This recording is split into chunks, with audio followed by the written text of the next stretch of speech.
Elle a permis l'arrestation des terroristes du 13 novembre et vit aujourd'hui cachée. Celle qu'on appelle Sonia, un faux prénom pour la protéger, a sauvé de nombreuses vies. Nous sommes le 15 novembre 2015. La France est alors sous le choc de la vague d'attentats qui a touché Paris 2 jours plus tôt et fait 130 morts et des centaines de blessés. Cela fait près de 7 ans qu'Asna Haït Boulassen, la cousine d'Abdelhamid Abaoud, le cerveau des attentats, est logée chez Sonia. À l'époque, Sonia, bénévole au Resto du Cœur, a pris l'habitude d'héberger un peu tout le monde. Asna Haït Boulassen fait partie de ces gens qu'elle aide sans trop se poser de questions. Sauf qu'un jour, tout bascule. Sa locataire rentre vêtue d'un niqab, un voile intégral couvrant le visage à l'exception des yeux. J'ai essayé de comprendre. C'était par rapport à son petit ami. Elle avait le chic pour se ramener des problèmes, jusqu'à ce qu'elle m'en ramène un gros. En effet, le 15 novembre 2015, Asna Haït Boulassen lui demande d'héberger un homme présenté comme son cousin. Il s'appelle Abdelhamid Abaoud. Sonia les mène dans un appartement délabré à Aubervilliers en Seine-Saint-Denis dont elle possède les clés. Elle ignore qu'il est membre de l'État islamique et le cerveau des attentats. Mais très vite, elle surprend des conversations qui parlent de djihad et de Syrie. Abaoud se vante même devant elle d'avoir fait les terrasses, ce qui l'a saisi d'effroi. Il m'a serré la main. J'étais écœurée. Je me suis sentie souillée,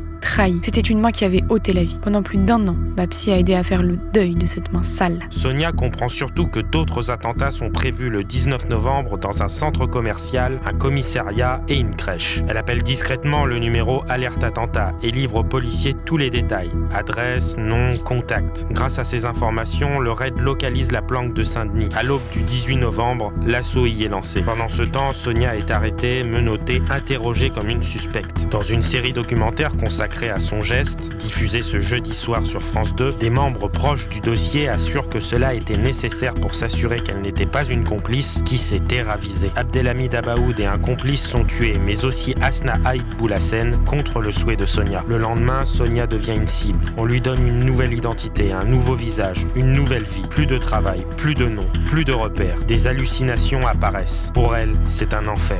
Je ne pouvais plus aller à la banque, plus travailler. Mon nom n'existe plus. J'étais morte administrativement. Mais 10 ans plus tard, Sonia ne regrette pas son geste. Je l'ai fait pour que ça s'arrête, pour que ça ne recommence pas. Malgré son choix héroïque, l'État ne peut pas lui remettre la Légion d'honneur. Compliqué pour quelqu'un qui a changé de nom. Sonia a donc sauvé des vies, au prix de la sienne.